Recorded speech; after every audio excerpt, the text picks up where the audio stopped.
To discuss this issue with us further is the editor of the London Turkish Gazette, Michael Daventry. Michael, thank you for joining us today. Now, how significant are these police raids that we keep seeing? Well, these raids are just the latest in a series of raids that have been happening at least over the last 18 months.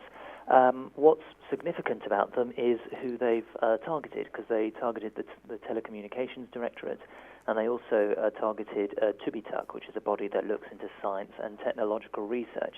It's just another stage in what the Turkish government perceives as an internal parallel structure which they're trying to abolish, and these are just the next agencies that they're attacking. Now, we know that these raids have taken place whilst the Interior Minister has replaced police chiefs in 21 provinces. Are these incidents related?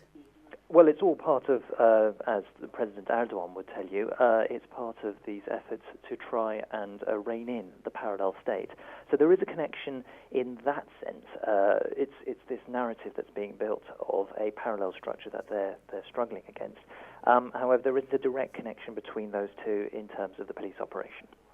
Now, this narrative that you mentioned of the parallel structure, we know that Erdogan is trying desperately to rid Turkey of it. How deeply rooted is it, and how long is that likely to take? Well, the parallel structure itself is, the existence of it is something that is still very much up for debate.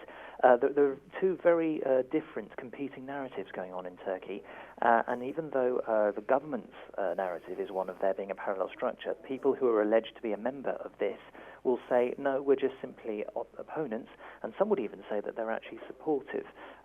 What this goes down to, the bigger picture of that, is that this is a question that goes to the very heart of what Turkey stands for today, and who Turkey is, well, basically who rules Turkey. And so, I mean, elaborate on that for us, please, because obviously this parallel structure is something that Erdogan sees as a threat to his rule in Turkey. What is it that you're saying?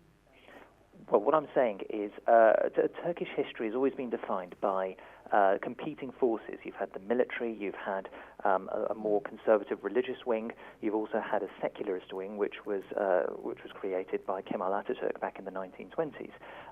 Turkish history has always been defined by the battles between each of these different forces. What we've got at the moment is we've got the period of Recep Tayyip Erdogan, who has managed very successfully to fuse the religious and the conservative right of the country to challenge the military. Now that the military has been overcome as an obstacle, you now have this force of what he describes as parallel states.